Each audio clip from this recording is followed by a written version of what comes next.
शांतिरंतरिक्षगुं शांतिः पृथिवी शांतिरापः शांतिरोपदयः शांतिः वनस्पतयः शांतिर्विश्वे देवाः शांति ब्रह्म शांतिः सर्वगं शांतिः शांतिरेव शांतिः सामा शांतिरेधि यतो यतः शमे हले ततो नो अभयं गुरो समदः गुरु प्रजाभ्यो भयन्नः पशुभ्यः ॐ यज्ञेन यज्ञमयजं तदेवास्तानि धर्माणि प्रथमान्यासन्नाते अनागं महिमानः सचन्द्रचन्द्रपूर्वे साध्याः सन्ति देवाः हरिः ओम् राजाधिराजाय प्रलय साहिने नमो वयं तत्पुरुषाय विद्महे महादेवाय धीमहि तन्नो रुद्रः प्रचोदयात् नानासुगन्धपुष्पाणि यदा कालोद्भवानि च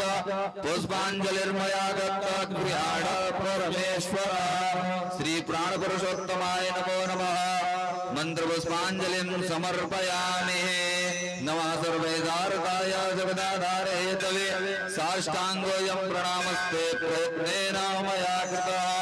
बोलिए श्रीमद्भागवत महापुराण ज्ञान यज्ञ की, श्री हनुमान जी महाराज की, श्री सीतारामचंद्र जी महाराज की, श्री भट्टी बिहारी लाल की, श्री अयोध्या धाम की, श्री सरयू मैया की जय जय श्री सीताराम। सभी लोग अपने स्थान पर बैठ जाए, आरती ले लेंगे। आपके पास आरती चला जाएगा। आरती लेकर बैठकर श्रद्धा भक्ति भाव से कथा श्रवण करेंगे। श्री राधे।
जय सिया राम।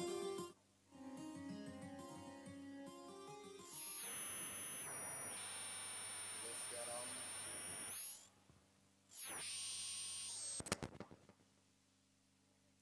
जय सिया राम।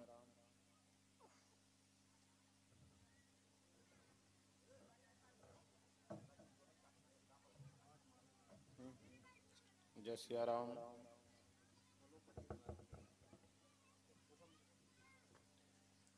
जय सिया राम।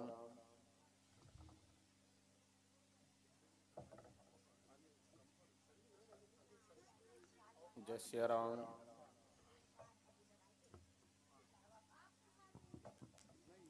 जय सिया राम। जय श्री सीताराम। जय श्री राधे। जय सिया राम।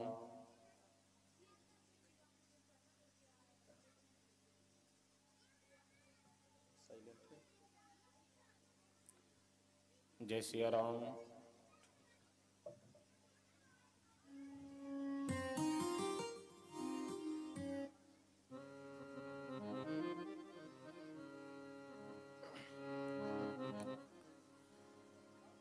मनोजवं मारुततुल्यवेगम्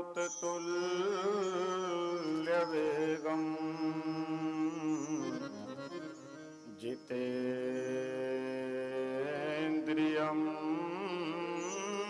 बुद्धिमतां वरिष्ठम्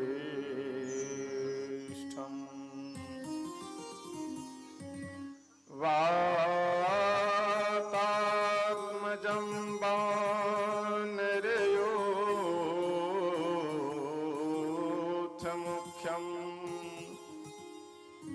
श्रीरामदूतं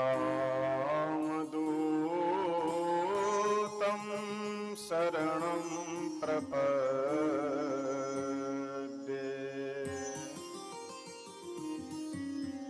कर्पूरगौरं करुणावतारं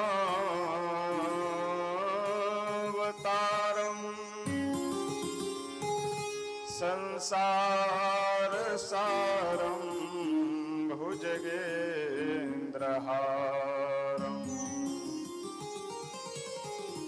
सदा वसन्तं हृदयारविन्दे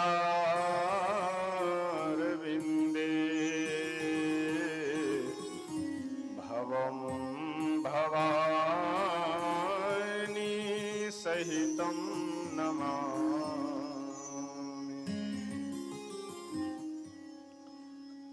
वंशे विभूषितकरान्नवनीरदाभा पीताम्बरादरुणबिम्बफलाधरोष्ठा पूर्णेन्दुसुन्दरमुखादरविन्दनेत्रा कृष्णात् परं किमपि तत्त्वमहं न जाने। श्रीरामं रामानुजं सीता भरतं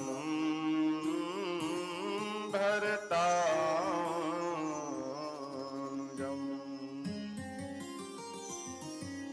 सुग्रीवं वायुसूनुं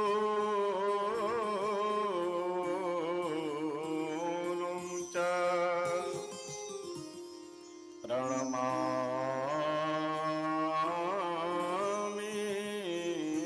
पुनः पुनः। अखण्डमण्डलाकारं व्याप्तं येन चराचरम्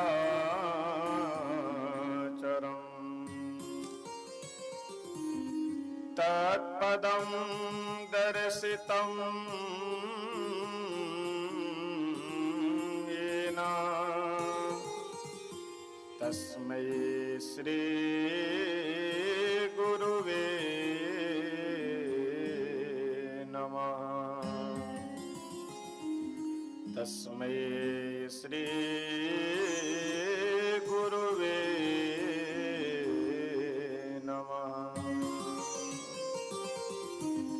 आइए हम सभी भक्त पहले 2 बार भगवान नाम संकीर्तन करते हैं, उसके बाद कथा प्रसंग में प्रवेश करेंगे। श्री कृष्ण गोविंद हरे मुरारे, हे नाथ नारायण वासुदेव। श्री कृष्ण गोविंद हरे मुरारे, हे नाथ नारायण वासुदेव। श्री कृष्ण गोविंद हरे मुरारे, हे नाथ नारायण वासुदेव। श्री कृष्ण गोविंद हरे मुरारे, हे नारायण वासुदेव।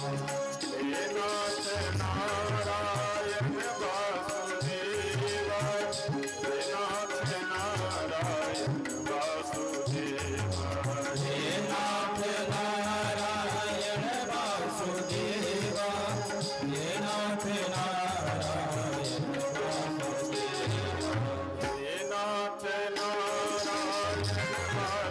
वासुदेव, हे नाथ नारायण वासुदेव। हे नाथ नारायण वासुदेव, हे नाथ नारायण वासुदेव। श्री कृष्ण गोविंद हरे मुरारे, हे नाथ नारायण वासुदेव। श्री कृष्ण गोविंद हरे मुरारे, हे नाथ नारायण वासुदेव। श्री कृष्ण गोविंद हरे मुरारे, हे नाथ नारायण वासुदेव। श्री कृष्ण गोविंद हरे मुरारे, हे नाथ नारायण वासुदेव। श्री राधा कृष्ण भगवान के, श्री अयोध्या धाम के, श्री सरयू मैया के, श्री वृंदावन धाम के, श्री यमुना मैया के, श्री शंकर भगवान के, श्री हनुमान जी महाराज के, श्रीमद्भागवत भगवान के, श्री सद्गुरुदेव भगवान के। जय जय सीताराम।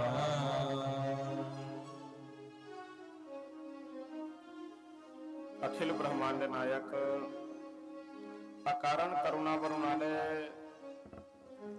भक्त वांछा कल्पतरु श्री राधा कृष्ण भगवान, भगवत कथा रस रसिक श्री हनुमत लाल जी महाराज, परम पूज्य श्री सद्गुरुदेव भगवान जी एवं मंच पे विराजमान पूज्य श्री आचार्य जी एवं इस श्रीमद् भागवत कथा सप्ताह ज्ञान यज्ञ के मुख्य यजमान पूजनीय माता जी, सभी कलाकार बंधु, अयोध्या जी से आए हुए सभी संत महात्मा गण, हम सभी परम सौभाग्यशाली हैं कि आज चतुर्थ दिवस की कथा श्रवण करने के लिए यहाँ पर उपस्थित हुए हैं। कल के प्रसंग में हम सब लोग भोले बाबा का चरित्र कि कैसे सती जी का परित्याग करते हैं, फिर बाद में वही सती जी जब गिरिराज हिमालय के घर में पार्वती रूप में होकर के अवतरित होती हैं, वहां किस प्रकार से उनका विवाह आदि प्रसंग, सारे प्रसंग हम सब लोग कल श्रवण किए थे। वास्तव में भगवान की जो कथा है, दैहिक, दैविक और भौतिक, प्रत्येक मनुष्य को ये 3 प्रकार के ताप सदैव लगे रहते हैं। दैहिक उसे कहते हैं जो हमारे आपके शरीर में होने वाले रोग आदि हैं, उनको दैहिक दुख कहा जाता है। दैविक दुख उसे कहते हैं कि जो प्रकृति के द्वारा प्रदत्त है, जैसे बाढ़ आ जाना, आंधी, अधिक बारिश होना, भूकंप होना, ये सब क्या है? ये सब दैविक, कहते हैं ना दैवीय आपदा, वही दैविक दुख है। दैहिक, दैविक और भौतिक। भौतिक यानी जीव जंतुओं से, जैसे रास्ते में आप चल रहे हैं, सांप काट लिया, कहीं जा रहे हैं, कोई जानवर आपके ऊपर हमला कर देता है, अटैक कर, एक क्या है? ये भौतिक ताप कहा जाता है। भूत प्रेत आदि से जो ताप प्राप्त होते हैं, दुख, उन सबको भौतिक ताप कहा जाता है। आवाज कुछ सादा सादा लग रहा है, उसको समझ कर सही कर लीजिए।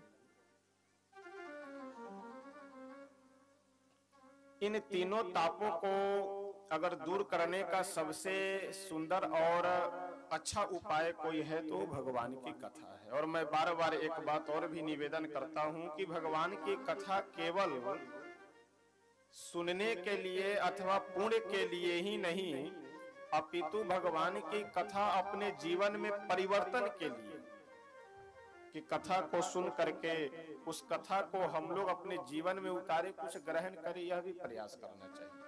लेकिन आजकल समस्या यही है कि अब कथा हो गई, श्रीमद् भागवत कथा, लोग भी समझते हैं कि अब जिम्मेदारी से हम मुक्त हो गए। कथा सुनने वाले तमाम लोग ऐसे रहते हैं कि जो व्यवहार निभाने के लिए, कि वो हमारे दरवाजे पे आए थे तो हम भी उनके दरवाजे पे चले, कथा सुन लें, क्या सुने क्या नहीं सुने, इन सब से कोई मतलब नहीं। लेकिन वास्तव में कथा का आनंद यही है, सुनने का लाभ भी यही है कि हम लोग अपने जीवन में कुछ धारण करें।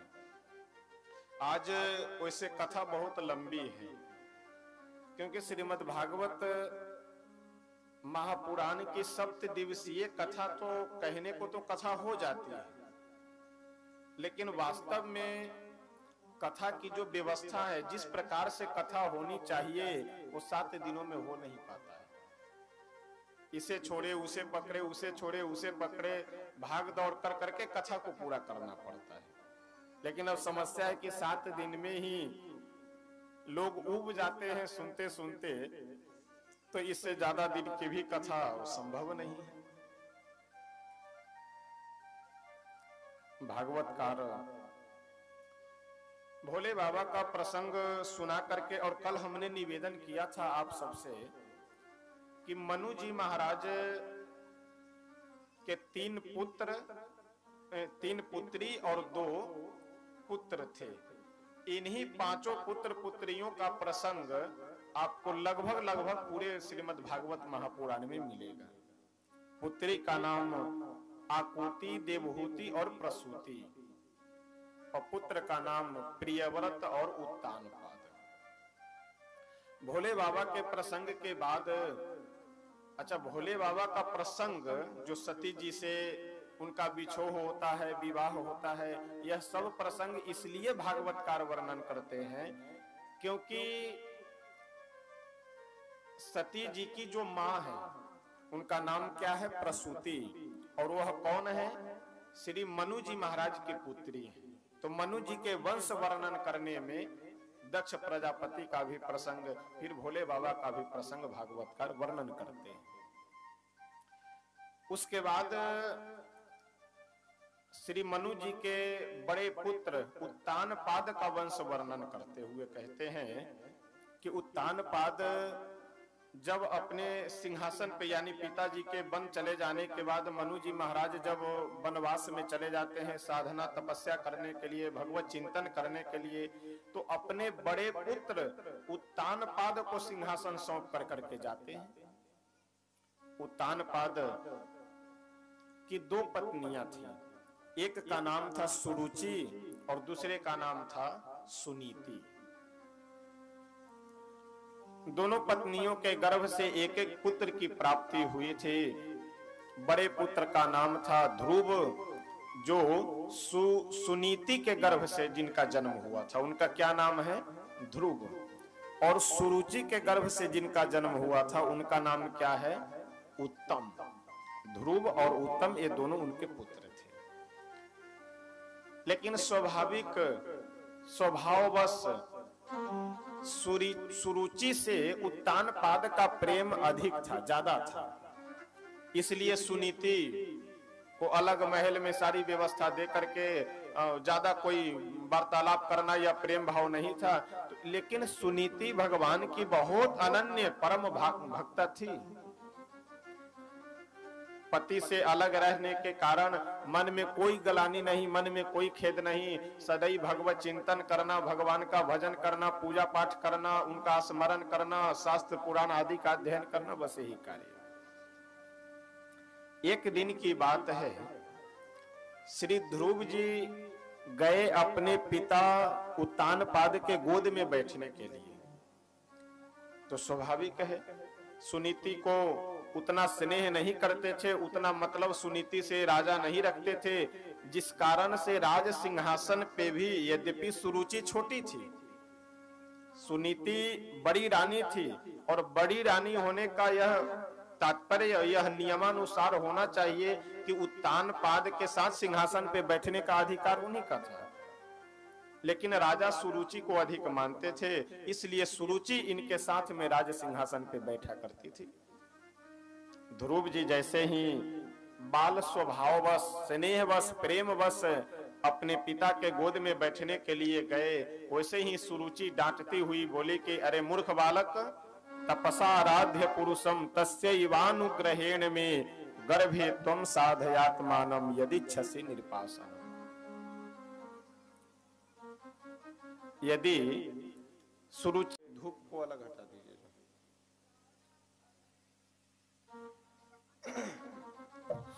सुरुचि डांटती हुई बोली कि अरे मूर्ख बालक, यदि तुम्हें भगवान के गोद में बैठने की इच्छा हो तो सबसे पहले तुम एक काम करो। कौन सा काम? जा करके भगवान की तपस्या करो, भगवान की साधना करो, भगवान की आराधना करो। और तुम्हारी आराधना से प्रसन्न हो करके भगवान जब वर देने के लिए आवे तो उनसे मेरे गर्भ की प्राप्ति का वर मांग लेना कि हे प्रभु, मुझे यह आशीर्वाद दीजिए कि मेरा जन्म सुरुचि के गर्भ से हो जाए। अच्छा, इस प्रसंग से आप जरा विचार करेंगे तो आपको समझ में यह बात आएगी। पहले भगवान की प्राप्ति होगी, फिर ध्रुव जी को सुरुचि के गर्भ की प्राप्ति होगी। यानी भगवान से भी ऊंची प्राप्ति सुरुचि की गर्भ की प्राप्ति। यही तो हुआ अभिमान। आज सुरुचि एक भक्त का भी अपमान कर रही है और भगवान का भी अपमान कर रही है। इस संसार में यदि सबसे सहज कोई काम है तो वह भगवान को प्राप्त करना है, और सबसे कठिन कार्य है वह भी भगवान को प्राप्त करना है। अच्छा, आजकल हम सब लोगों का जीवन इसी तरह से व्यतीत हो जाता है, सोचते सोचते बस सब एक समस्या है, वही समस्या दूर हो जाए, उसके बाद तो महाराज जी फिर एकदम भजन ही भजन करना है। कई लोगों से कि थोड़ा सा समय निकाल करके आप 10 मिनट कुछ राम राम, कुछ भगवान की स्तुति वगैरह कर लिया कीजिए तो तत्काल बस महाराज जी बस एक बेटे का विवाह करना है, जैसे बेटे का विवाह हुआ उसके बाद तो फिर भजन ही भजन करना है। जीवन बीत जाता है इन्हीं जिम्मेदारियों को समेटते समेटते, और कभी मौका मिल नहीं पाता है। तो इसलिए प्रयास यह होना चाहिए कि हम जहां हैं, जिस स्थिति में है, वहीं पे उसी स्थिति में थोड़ा सा समय निकाल करके भगवान के लिए, अपने आत्म कल्याण के लिए भी प्रयास करते रहना चाहिए। मन में यह भ्रम कभी भी नहीं रखना चाहिए कि इस जिम्मेदारी से हम दूर हो जाएंगे, यह जिम्मेदारी मेरी समाप्त हो जाएगी, फिर तो उसके बाद हम आराम से बैठेंगे, खाएंगे, पिएंगे आनंद से और केवल भजन ही भजन करेंगे, तो फिर जीवन में आपसे कभी नहीं हो सकता है। अच्छा, अगर विचार कर करके आप देखिए तो अधिकतर लोग यही तर्क देते हैं, अभी तो जवानी है तो घर परिवार सब देखना है और तमाम जिम्मेदारियां हैं, जब बुढ़ापा होगा तब हम भजन करेंगे और मठ मंदिर में कहीं जाकर के बैठेंगे, आश्रम में बैठेंगे तब भजन करेंगे। लेकिन जो व्यक्ति घर में भजन नहीं किया, वह आश्रम में जाने के बाद वह घर से भी ज्यादा परपंच में पड़ जाएगा, लेकिन भजन आश्रम में भी जाने के बाद नहीं होता। आज यही विडंबना है, तमाम मठ मंदिरों में लोग रह रहे हैं, लेकिन घर में जो 99 के चक्कर में पड़े रहते वही काम वहां भी करते हैं। तो इसलिए प्रयास यह होना चाहिए कि हम अपने घर में रहते हुए, परिवार में रहते हुए, सारी व्यवस्थाओं को साथ में लेते हुए प्रभु के लिए थोड़ा थोड़ा समय निकाला करें। यदि ऐसा करते हैं तब तो भजन हो पाएगा, प्रभु का चिंतन हो पाएगा। और यदि यह सोच रहे हैं कि सभी जिम्मेदारियों से मुक्त हो करके, तो जब तक आपके शरीर में प्राण है तब तक जिम्मेदारियों से मुक्त नहीं हो सकते। सीधी सी बात है। और जब जिम्मेदारियों से आप मुक्त होंगे तो उस समय शरीर का भजन होता है। बुढ़ापे में जब कोई काम नहीं है तो आज क्या हो रहा है, तो माथा दर्द कर रहा है, आज क्या हो रहा है तो घुटने में दर्द है, आज क्या है तो पेट में दर्द है। तो बुढ़ापे में शरीर का भजन होता है, भगवान का भजन नहीं होता है। इसलिए प्रयास यह होना चाहिए कि हम अभी से ही भजन प्रारंभ करें। अभी ध्रुव जी का प्रसंग चल रहा है, इसलिए ये सब बात मैं निवेदन कर रहा हूं। ध्रुव जी यह बात सुन करके बहुत ही हृदय से क्रोधित, और जैसे कोई सर्प घायल हो करके फुफकार मारने लगता है और क्रोधित हो जाता है, उसी तरह से ध्रुव जी बिल्कुल नेत्रों से अश्रु गिराते हुए और अपनी मां सुनीति के पास पहुंचे। और जाकर के जब ध्रुव जी के इस दृश्य को सुनीति देखी तो समझ गए कि कहीं ना कहीं अपमानित हुआ है। सुनीति अपने गोद में बिठा करके बोली कि बेटा क्यों रो रहे हो, और क्यों इतने तुम्हारे नेत्र लाल लाल हैं और कुछ चेहरे से लग रहे हो कि तुम क्रोधित हो। ध्रुव जी बोले कि मां मैं क्रोधित क्यों नहीं होऊंगा, जो छोटी मां है वो छोटी मां मुझे अभागिन का बेटा बोली है, मुझे कि तुम अभागिन का बेटा हो। अच्छा देखिए, कल हमने निवेदन किया था आपसे एक बात कि संबंध अधिकतर तब बिगड़ता है जब सामंजस्य की कमी हो जाती है। सामंजस्य का मतलब अगला व्यक्ति अगर कुछ कह रहा हो उसको न मानना, हम जो कह रहे हैं बस वही ठीक है, बाकी जो कह रहा है सब गलत है। हो सकता है जो इतने लोग कह रहे हैं सब गलत है। देखिए, कहने की एक शैली होती है। कोई व्यक्ति निर्वस्त्र होकर के जा रहा हो, उसको यदि सीधे देखो नंगा आदमी जा रहा है इस वाक्य में, और उसी को यदि कहा जाए कि एक निर्वस्त्र पुरुष जा रहा है इस वाक्य में, दोनों में जमीन आसमान का अंतर है। बात तो वही है, लेकिन कहने की शैली अलग है। किसी को जाकर के अगर आप तत्काल खड़े होकर के एकदम बरस पड़िए, तुम यह जो काम कर रहे हो बिल्कुल गलत है, यदि ऐसा किया तो ऐसा हो जाएगा, वो तब अवश्य करेगा उस काम को। और यही प्रेम, वही जाकर के यदि आप प्रेम से बैठा करके कहिए कि आप जो यह काम कर रहे हैं यह उचित नहीं है, इसलिए इसको आप नहीं करें तो ज्यादा अच्छा रहेगा आपके लिए भी, सबके लिए भी, तो हो सकता है वह व्यक्ति आपकी बातों को मान जाए। सुनीति क्या कहती, अगर सुनीति जी यह कहते कि नहीं वो तो बहुत गलत बोली है, तो यह बात विरोध ध्रुव जी के हृदय में बिल्कुल एकदम अडिग होकर के बात बैठ जाती। ये जो विरोधाभास है, विरोधाभास जाकर के बैठ जाता है। लेकिन सुनीति तत्काल बात को बदल देती है। क्या कहती है, इस संसार में तो जो भी व्यक्ति जन्म लिया है वो सब तो अभागा ही है।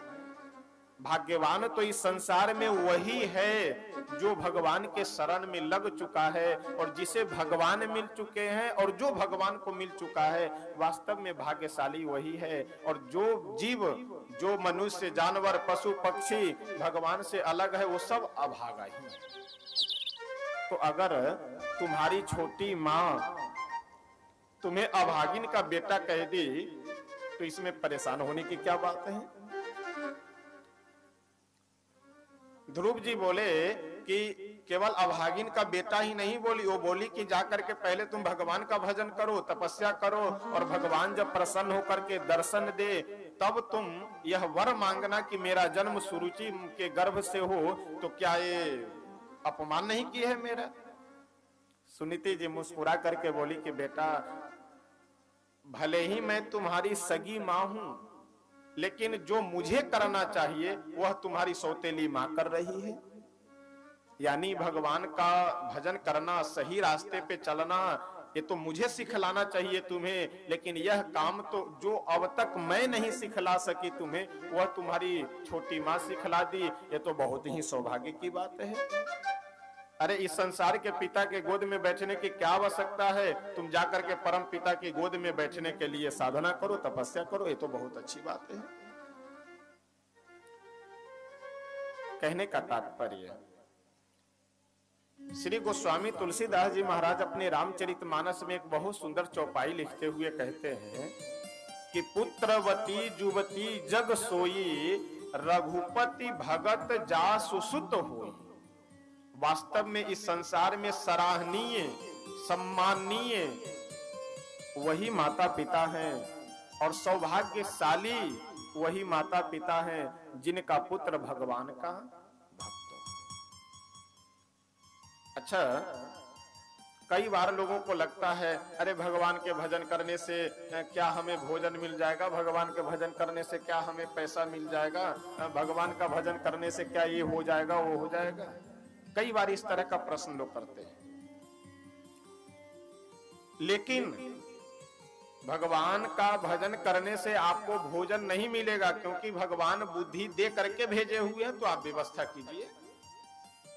भगवान आकर के आपके मुख में नहीं खिलाएंगे, भगवान आपको पहले से 2 हाथ और 10 अंगुली आदि की सारी व्यवस्था करके देखें भेजे हैं, तो कर्म कीजिए। भगवान क्या करेंगे? भगवान आपको संकट की घड़ी में, दुख की घड़ी में सही रास्ता दिखलाएंगे।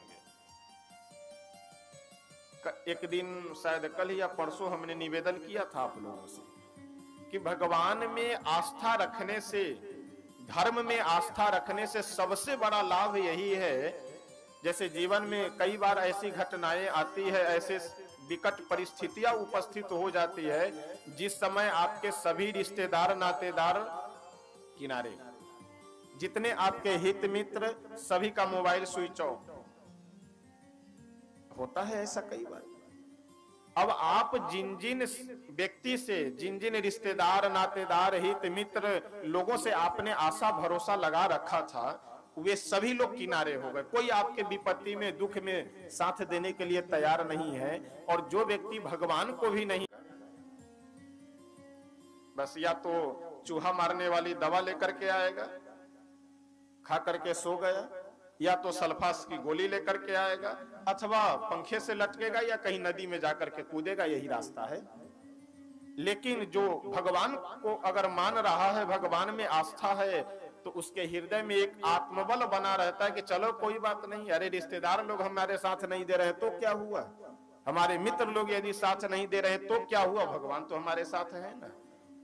भगवान मिलेंगे कि नहीं मिले तो अलग का विषय है, बाद का विषय है। सबसे बड़ा लाभ इस मनुष्य शरीर में ही आपको मिल जाएगा कि आप कभी आत्महत्या करने के रास्ते पे नहीं चलेंगे। आज एक बीमारी चली है, वो डिप्रेशन। किसी से पूछे भाई उदास क्यों है, तो क्या बतावे, बहुत हम डिप्रेशन के शिकार हो गए हैं। डिप्रेशन क्या है? किसी भी डॉक्टर के पास में, चाहे कितने बड़े वो न्यूरो सर्जन हो, चाहे कितने बड़े फिजिशियन हो, किसी के पास चले जाइए तो डिप्रेशन की कोई दवा नहीं। एक ही रास्ता बताते कि आप सोचते ज्यादा हैं, सोचिए कम। अब कैसे कम सोच सकते हैं? कम सोचने के लिए कोई मार्केट में दवा उपलब्ध नहीं है। कम सोचने की दवा केवल एक ही है कि होई ही सोई जो राम रचि राखा, को करी तर्क बढ़ावे शाखा। भगवान जो करेंगे वही होगा, बस यही एक दवा है। इसके अलावा कोई मार्केट में दवा नहीं है कम सोचने का। तो इसलिए भगवान को मानने से सबसे बड़ा लाभ आपके जीवन में ही दिखाई पड़ेगा। ध्रुव जी को मार्गदर्शन कर करके सुनीति कहती है कि तुम जा करके जो तुम्हारी छोटी माँ कह रही है कि भगवान का स्मरण करो, भगवान की साधना करो, उनको प्राप्त करो, ये तो बहुत पहले से ही तुम्हें करना चाहिए, लेकिन तुम्हारी छोटी माँ कह दी है, तो अब मैं भी यही बात कह रही हूं कि तुम जा करके भगवान का स्मरण करो। ध्रुव जी माँ को प्रणाम कर करके मात्र 5 वर्ष की छोटी सी अवस्था में निकल पड़ते हैं घर से। जैसे रास्ते से निकले वैसे ही आगे जब नगर से निकल करके रास्ते में नारद जी आ गए मार्गदर्शन करने के लिए। लेकिन पहले नारद जी सोचे कि जरा परीक्षा ले ले कि शिष्य पक्का है या कच्चा है। ध्रुव जी के पास गए नारद जी और जाकर के बोले, अरे बेटा ठहरो, कहां जा रहे हो? ध्रुव जी संत का स्वरूप देख करके प्रणाम किए। बोले कि बाबा हम साधना करने जा रहे हैं, भगवान को प्राप्त करने के लिए हम आगे बढ़ रहे हैं। नारद जी बोले कि अच्छा ठीक है, भगवान को प्राप्त करने तो जाना, लेकिन कारण क्या है, किस लिए जा रहे हो भगवान को प्राप्त करने? अरे तुम्हारे पिताजी अपने गोद में तुम्हें नहीं बैठने दिए हैं, इसी दुख के कारण तो तुम जा रहे हो। चलो मैं तुम्हारे पिताजी के गोद में बैठा देता हूं। और क्यों इतने सुंदर शरीर को जंगल में जा करके तपस्या कर करके और बर्बाद करना चाहते हो? ध्रुव जी बोले कि ना, मैं नहीं जाऊंगा अब वापस। नारद जी बोले कि यदि तुम्हारी इच्छा गोद में बैठे, अरे गोद की बात छोड़ो, चलो मैं तुम्हें आधा सिंहासन दिलवा दे रहा हूं, यानी आधा राज्य का उत्तराधिकारी बनवा देता हूं। ध्रुव जी बोले कि बाबा मुझे नहीं जाना है। अंत में नारद जी पूरी संपत्ति, पूरा राज्य देने का प्रस्ताव रख देते हैं, लेकिन फिर भी ध्रुव जी वापस लौट करके नहीं गए। तब नारद जी देखे कि चेला यह पक्का है। अच्छा, अयोध्या जी में हमारा जो गुरुद्वारा पड़ता है, गुरुद्वारे में जब मैं था तो अक्सर घर में हुआ खटपट तो चलो बाबा के मठ पर हुआ करता था। साल में 10-20 लोग ऐसे पहुंचा करते थे। एक प्रत्यक्ष घटना आप लोगों को बतावे। एक सज्जन गोरखपुर साइड के आए हुए थे आत्महत्या करने के लिए। बेटे से कुछ ऐसा बात विवाद हुआ तो आए, तो रामघाट हाल्ट से जो कटरा वाला रेलवे लाइन है, उसी पुल पे, रेलवे पुल पे जा करके, तो हर पावा के बगल में जो है वो बना हुआ है खड़े होने के लिए कि यदि आप पुल से जा रहे हैं, ट्रेन यदि आ रही तो बगल में आप खड़े हो जाइए। उसी खड़े होने वाले पायदान पे रात्रि भर वह बैठे रहे, लेकिन हिम्मत नहीं हुई कि हम नदी में कूद पड़े। सुबह में बेचारे उतर करके पुल से नीचे आए और नदी के किनारे बैठ करके बहुत रो रहे थे। सुबह सुबह कुछ कई महात्माओं का अपना नियम होता है प्रातः काल की बेला में स्नान करने का, और ज्यादा नहीं, ये लगभग 12-13 की घटना मैं बता रहा हूँ। महात्मा जी देखे रोते हुए, बोले कि क्यों रो क्यों रहे हो यहाँ? बोले कि महाराज जी ऐसी ऐसी बात है, अब क्या बतावे, अब आए तो थे आत्महत्या करने, लेकिन हिम्मत नहीं हो रहा है नदी में कूदने का। बोले काहे के लिए आत्महत्या करोगे? चलो बगल में एक आश्रम है, वहां दिखला देते हैं, वहीं रहना, 2 घंटा सीताराम शाम सुबह करना, भोजन मिलेगा, रहने की व्यवस्था मिलेगी, वहां रहो। तो संजोग से उस समय आश्रम में महाराज जी नहीं थे, आश्रम के व्यवस्थापक के रूप में हम ही थे उस समय। लगभग 50-60 लोग महात्मा लोग रहते थे, अभी भी आश्रम है। तो एक जो दरवाजे पे जिनकी ड्यूटी लगी हुई थी वो लेकर के गए कि वो राम जी बाबा व्यवस्थापक है, चलो लेकर के हमारे पास गए, आसन लगवा दिए। और जैसे मेरे पास पहुंचे वैसे बिल्कुल एकदम चरण में गिरे, महाराज जी बस अब तो हमको दीक्षा दे दीजिए और बिल्कुल साधु बना दीजिए, अब तो हम यहीं रहेंगे और संसार बिल्कुल झूठा। हम समझ गए कि जरूर गाली बात खा करके आया होगा, तभी इतना बैराग जग रहा है। हम कहे ठीक है अभी रहिए, कोई दिक्कत नहीं, हम तो दीक्षा मंत्र अभी देते नहीं है, महाराज जी हैं तो महाराज जी अभी देंगे, लेकिन आश्रम में नहीं, पहले रहो, काहे वो साधु बनने के चक्कर में इतने जल्दी साधु आए हो, रहो कुछ दिन। ज्यादा नहीं, 20 से 25 दिन जैसे व्यतीत हुआ, वैसे किसी दूसरे आदमी का मोबाइल लेकर के एक किसी रिश्तेदार को फोन कर दिया और फोन कर करके पता भी बता, फोन भी कर दिया तो हाल चाल लेकर के रख देना चाहिए, लेकिन पता भी बता दिए कि अयोध्या जी में सरयू जी के किनारे रेलवे लाइन से सटा हुआ एक फटिक शिला आश्रम है, उसी आश्रम में हम रह रहे हैं। और जल्दी जल्दी नोट कर लिया, घर वाले वैसे परेशान थे। अब आज फोन कर करके वो सूचना दिए और कल हो करके गोरखपुर से वो बोलोरो लेकर के सब बिल्कुल एकदम फाट पड़े। और संजोग की बात, महाराज जी तब भी नहीं थे, अभी वो आए नहीं थे आश्रम पे। हमारे पास गए और जाकर के बोले कि महाराज बाबा बस अब महाराज जी 2-3 दिन में आने वाले हैं, फिर हम भी 2-3 दिन में लौट करके चले आते हैं, थोड़ा जमीन वगैरह का काम है, बस उसका लिखा पढ़ी कर दे, उसके बाद तो फिर बस अब भजन ही भजन करना है। हम कहे कि भैया तुम जाओ पहले आराम से जा करके संभालो। 2012 से लेकर के लगभग 2017 तक उसी आश्रम में हम थे। ये 4 वर्षों में उनका 2-3 दिन समाप्त नहीं हुआ और वो आज तक भजन ही भजन कर रहे हैं। अब पता नहीं भजन घर में कर रहे हैं कि कहीं मंदिर बनाकर सुधरो जाने, बाकी भगवान जाने, प्रत्यक्ष घटना बता रहे हैं। तो बस हम लोगों का सबसे बड़ा अगर भ्रम है तो यही भ्रम है कि बस इस जिम्मेदारी से मुक्त हो जाए, फिर उसके बाद तो एकदम बस करना ही करना है। ऐसा नहीं होता है। नारद जी देखे कि शिष्य पक्का है तो उन्हें 12 अक्षर मंत्र ओम नमो भगवते वासुदेवाय यह मंत्र उपदेश कर करके और बोले कि तुम वृंदावन यहाँ से जाओ, वृंदावन में रह करके भगवान का स्मरण करो, भगवान का चिंतन मनन करो, वहीं भगवान की प्राप्ति तुम्हें होगी। कुछ न कुछ आपको जीवन में परिवर्तन करना पड़ेगा। बिना परिवर्तन किए हुए आप कुछ प्राप्त नहीं कर सकते। जैसे सीधी सी बात है, कई बार लोग परेशान रहते हैं, अरे सरकारी नौकरी लग जाए तो आनंद आ जाए, सरकारी नौकरी लग जाए तो आनंद आ जाए। और सरकारी नौकरी करने वाले लोगों से यदि बात कीजिए तो यार क्या बतावे, बिल्कुल जीवन एकदम नरक हुआ पड़ा है। एक दिन का फुर्सत नहीं मिलता है कि घर में आकर के शांति से रखें। नौकरी जब नहीं मिली थी तभी जीवन नरक हुआ पड़ा था, और यदि नौकरी मिल गई तभी जीवन नरक हुआ पड़ा है। तो लेकिन स्वाभाविक है, जब तक आप परिवर्तन नहीं करेंगे तब तक आपको किसी नई वस्तु की प्राप्ति नहीं हो सकती है, संभव नहीं है। तो यदि भगवान को भी प्राप्त करना है तो कुछ न कुछ आपको परिवर्तन अवश्य करना पड़ेगा। और आजकल झूठ बोलने की तो बड़ी विचित्र स्थिति है।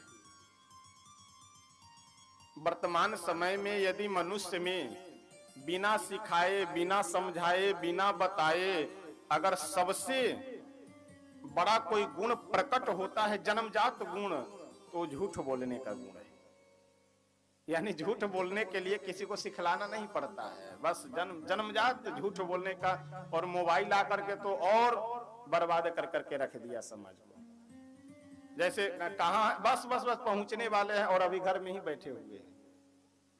कहाँ पहुंचे हैं तो बस बस बस कामतागंज पहुंच गए हैं, पता लगे कि अभी उधर फैजाबाद में ही घूम रहे हैं, अयोध्या में ही घूम रहे हैं। तो मोबाइल तो और 50% झूठ को वृद्धि कर दिया, लेकिन सदुपयोग भी है अगर सदुपयोग किया जाए तो जब तक आप कुछ छोड़ेंगे नहीं तब तक आपको कुछ नहीं मिल सकता है। उसी तरह से भगवान को प्राप्त करने के लिए भी, भगवान को पाने के लिए भी कुछ न कुछ आपको छोड़ना पड़ेगा। बहुत सुंदर एक भजन है, आइए एक पंक्ति हम सब लोग आकर के तब आगे बढ़ेंगे।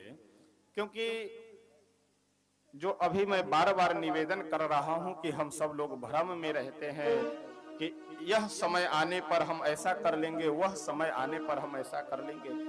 यह समय की कोई गारंटी में नहीं रहना चाहिए कभी भी। बस जब हैं, जिस स्थिति में हैं, उसी स्थिति में उसी समय से अच्छे कार्यों में लग करके समय का कुछ सदुपयोग होते रहना चाहिए। चली जाए उम्र धीरे धीरे, चली जा रही है उम्र धीरे धीरे, चली जा रही है उम्र धीरे धीरे, चली जा रही है उम्र धीरे धीरे, उम्र धीरे धीरे, उम्र धीरे धीरे, उम्र धीरे धीरे।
बचपन भी बीता जवानी भी बीती, बचपन भी बीता जवानी भी बीती, बचपन भी बीता जवानी भी बीती, बुढ़ापे का होगा असर धीरे धीरे, बुढ़ापे का होगा असर धीरे धीरे, जा रहे हैं उम्र धीरे धीरे, जा रही है उम्र धीरे धीरे।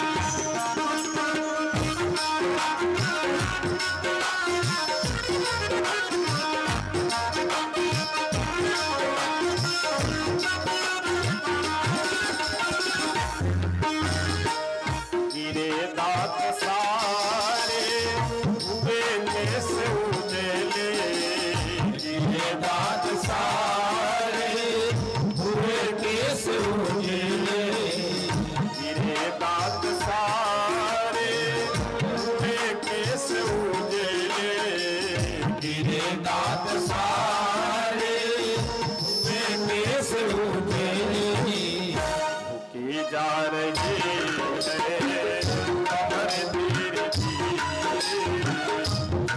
जा रही है कमर धीरे धीरे, जा रही है कमर धीरे धीरे, जा रही है कमर धीरे धीरे।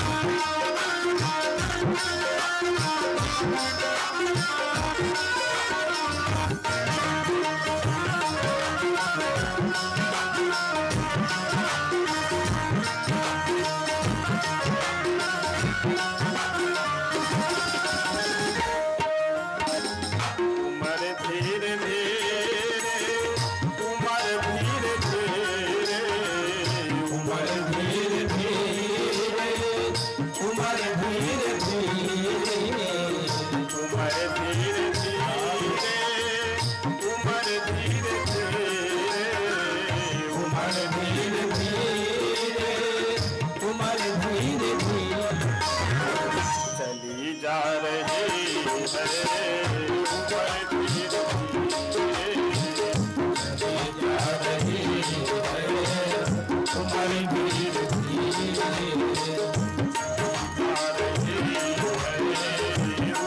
धीरे धीरे, जा रही है उमर धीरे धीरे। श्री राधा कृष्ण भगवान की चली जा रही है उम्र धीरे धीरे, इसलिए समय धीरे धीरे व्यतीत होता जाता है।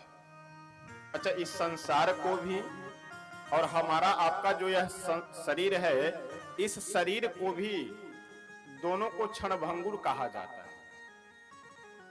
पता है क्यों? जैसे किसी का अगर जन्म हुआ तो दिन तारीख सब याद करके रखते हैं और प्रति वर्ष बर्थडे मनाते हैं, जन्मदिन। क्यों? क्योंकि आपको यह पता है कि अमुक अमुक तारीख को मेरा जन्म हुआ था। अब आजकल तो एक कौन शादी की सालगिरह है, उसको इंग्लिश में क्या कुछ कहते हैं जो हमें ध्यान नहीं, शादी की सालगिरह है, एनिवर्सरी डे। चलिए कुछ भी, शादी की सालगिरह आपको ध्यान है क्यों? क्योंकि अमुक तारीख को मेरा विवाह हुआ था। अच्छा, किसी वृद्ध से पूछिए कि आप किस सन में कितने तारीख को, किस दिनांक को आप वृद्ध हुए? युवावस्था में किस तारीख को पहुंचे आप? युवावस्था से यानी जवानी से बुढ़ापे में किस दिन को आप गए? किन्हीं को पता रहता है क्या? किसी को पता नहीं रहता। क्यों? क्योंकि हर क्षण हम बदल रहे हैं, हमारा शरीर हर क्षण बदलता जा रहा है। लोग कहते हैं क्या बतावे, देखते देखते बिल्कुल एकदम समय व्यतीत हो गया और देखो बचपन से जवान हो गए। कई लोग कहते हैं देखो कैसे समय जवान थे और आज बुजुर्ग हो गए, बूढ़े हो गए। देखते देखते नहीं, वो हर क्षण में बदलते बदलते समय परिवर्तित हो जाता है। तो इसलिए इस भ्रम में नहीं रहना चाहिए कि जब ऐसा समय आएगा तब हम वैसा करेंगे, ये होगा तो वो करेंगे, तो कुछ नहीं होगा, तब मन के लड्डू खाते रहिए। श्री ध्रुव जी महाराज, नारद जी बोले कि आप जाकर के वृंदावन में साधना करो और मात्र 6 महीने की बिल्कुल अल्प अवधि में, कम समय में ध्रुव जी को भगवत प्राप्ति हो जाती है। कई बार लोग यह प्रश्न करते हैं कि बहुत सारे लोग जीवन भर साधना करते हैं, शास्त्रों में भी जगह जगह लिखा हुआ है कि हजारों लाखों वर्षों तक साधना करने के बाद भगवान दर्शन देते हैं, फिर ध्रुव जी को 6 महीने में ही कैसे दर्शन दे दिए? इसका कारण है, कारण यह है कि हमारा जो सनातन धर्म है, हमारा जो शास्त्र है, वह शास्त्र कहता है पूर्व जन्म यानी कर्म का जो फल है, कर्म का जो परिणाम है, वह परिणाम ही इस जीव को, जो हमारे आपके अंदर जीव है, जीवात्मा है, प्राण है, उस प्राण को लेकर के अनेक योनियों में परिवर्तित होता है, भ्रमण करता रहता है। तो ध्रुव जी पहले ही बहुत सारे जन्मों में, सैकड़ों की संख्या में जन्म लेकर के प्रभु की आराधना साधना कर चुके हैं। बस 6 महीने का समय बाकी था, इस जन्म में आकर के पूरा कर दिए, बस दर्शन प्राप्त हो गया। कई बार लोग यह कहते हुए मिलते हैं कि महाराज जी बताइए, हम जो आदमी जितना पूजा पाठ करता है उतना ही वो परेशान रहता है, और जो आदमी जितना मर्डर करे, चोरी करे, बेईमानी करे, घोटाला करे, वो उतने पैसा वाला रहता है। यह हमारे आपके मन का एक भ्रम है। जैसे उदाहरण स्वरूप मैं आप लोगों को बताऊं, बढ़िया ये सब सजावट, टेंट वगैरह सब लगा करके बिल्कुल एकदम चमक रहा है, आनंद आ रहा है बैठने में। कितने दिनों तक ये चमक दमक रहेगा? 4 दिन 5 दिन, बस भंडारा के दिन, भंडारे के कल होकर के सब अपना अपना, टेंट वाले अपना लेकर पेमेंट लिए गए, साउंड वाले पेमेंट लेकर अपने गए। उसके बाद में फिर जो पुराना घर है अपना ये निजी, वही घर अस्थायी रहेगा। अच्छा, ये दिख क्यों रहा है इतना चमक दमक? क्योंकि कुछ दिन के लिए, और देखने में कभी कभी गिलाने, देखो अब सबका घर तो बन गया लेकिन मेरा घर नहीं बना है और घर अभी पुराना है और देखने में अच्छा, तो देखने में भले ही पुराना घर वो सही नहीं लग रहा हो, इससे कम उसमें चमक दमक है, लेकिन अस्थाई वही रहेगा, सब दिन वही साथ में रहना है। उसी तरह से जो व्यक्ति दूसरे का हड़प करके, दूसरे का लूट घसोट कर करके जो धनवान और पैसे वाला और बलवान बन जाता है, उसका धन बल ज्यादा दिन तक नहीं रहता है। अपने उत्तर प्रदेश में बाबा जी का करामात 2-4 लोगों पे देख लीजिए जरा। सरकार के प्रति अलग अलग लोगों का अपना अपना विचार भाव रहता है, तो मैं कोई समर्थन नहीं कर रहा हूं, मैं राजनीति से बहुत अलग रहने वाला व्यक्ति हूं। लेकिन 2-4 जो बड़े बड़े माफिया 20 करोड़ की बिल्डिंग कितने देर में, 1-2 घंटे में गिरा करके साफ, और 20 करोड़ की बिल्डिंग कितने वर्षों में कमा करके बनाए होंगे। आचार्य चाणक्य की एक बहुत सुंदर पंक्ति है कि गलत प्रकार से कमाया हुआ धन, गलत तरह से आया हुआ धन केवल 10 वर्षों तक आपको आनंद देगा और 11वें वर्ष से उसका पतन प्रारंभ हो जाएगा। तो इसलिए हमको आपको देखने में लगता है कि वो बहुत धनवान है और बहुत सुखी है, संपन्न है, लेकिन उसके जीवन में आप जाकर के देखिए, फिर वो आदमी 2-2, 3-3 नींद की गोली खाने के बाद भी उसे नींद नहीं आती है। तो सुख धन से, एक दिन मैं निवेदन कर रहा था, शायद परसों नरसों कभी, जो है कि किसी व्यक्ति और वस्तु से हमें सुख की प्राप्ति नहीं होती है, मन की एक मान्यता है कि इससे हमें सुख मिल रहा है तो सुख मिलने लगा। हमने उदाहरण देकर के आपको समझाया था कि यदि जून जुलाई के महीने में भयंकर गर्मी, बिल्कुल एकदम सूर्य भगवान अपने उग्र रूप में प्रकट है, और उस समय कोई व्यक्ति आपके सामने आकर के घर में बढ़िया कूलर लगा दे और वो भी ठंडा ठंडा पानी रख करके, तो क्या आहा आनंद आ गया, कहते हैं बहुत मन प्रसन्न हो गया। लेकिन यदि उसी कूलर को जो मई जून के महीने में, जुलाई के महीने में आपको आनंद दे रहा था, उसी कूलर को यदि जनवरी और दिसंबर में कोई लगा दे और बढ़िया ठंडा ठंडा पानी डाल करके, तब तो गर्मी के समय तो आप कपड़े हटा करके आनंद ले रहे थे और ठंडी में और 2-4 कबार बंद करो जल्दी, प्राण लोगे क्या। यानी प्राण की रक्षा हो रही थी उसी कूलर से जून जुलाई के महीने में, और दिसंबर जनवरी में उसी कूलर से प्राण। अच्छा, कूलर भी वही है, पानी भी वही, आप भी वही, समय भी वही, जगह भी वही, केवल समय के परिवर्तन हो जाने से उसी कूलर से आनंद मिल रहा था, उसी कूलर से दुख मिलने लगा। कोई मनुष्य यदि हमारा मित्र है, उसे जब हम देखते हैं तो मेरा मन प्रसन्न हो जाता है। जैसे अरे जल्दी पानी लाओ, चाय लाओ, भोजन की व्यवस्था करो, नाश्ता लाओ, सारी व्यवस्था करने लगते हैं। क्यों? क्योंकि मन प्रसन्न हो गए। और यदि वही आदमी किसी दूसरे का दुश्मन है तो उसका दुश्मन जैसे ही उसे देखेगा वह दुखी हो जाएगा, क्रोधित हो जाएगा। कहां से सुबह सुबह इसका शकल देख लीजिए, आदमी तो वही है। मित्र जब देख रहा है उसे प्रसन्नता हो रही, और उसका शत्रु देख रहा है तो दुख हो रहा है। तो अब आप क्या कहेंगे, उस आदमी से सुख मिल रहा है या दुख मिल रहा है? कूलर से सुख मिल रहा है या दुख मिल रहा है? यदि सुख मिल रहा है तो फिर दिसंबर और जनवरी में सुख क्यों नहीं मिलता है? और यदि केवल दुख ही मिल रहा है तो फिर जून जुलाई के महीने में सुख क्यों मिल रहा है? तो ये समय का परिवर्तन है। मन मान लिया कि हम इनसे हमें सुख मिल रहा है तो हम सुखी हो गए, और मन यदि मान लिया कि इनसे हमें दुख मिल रहा है तो हम दुखी हो गए। और यदि असली बात जो कहते हैं ना, ओरिजिनल बात यदि हम आपको बतावें तो इस संसार में ओरिजिनल और असली बात यह है कि प्रत्येक मनुष्य केवल अपने से प्रेम करता है। यही कारण है कि अपनों से प्रेम करता है। लगता है अभी दोनों वाक्य को नहीं समझे। प्रत्येक मनुष्य अपने से प्रेम करता है, इसीलिए अपने लोगों से, चाहे वो रिश्तेदार हो, मित्र हो, अपने से प्रेम करने के कारण अपनों से प्रेम करता है। जैसे बेटा है, बेटे से कब तक प्रेम है? जब तक हमारा स्वार्थ लगा हुआ है कि मेरी ये सेवा करेगा। और यदि वह यह कह दे कि आपसे हमें कोई लेना देना नहीं है, तो क्या वो प्रेम रह जाएगा? किसी रिश्तेदार से हमारा कब तक प्रेम है?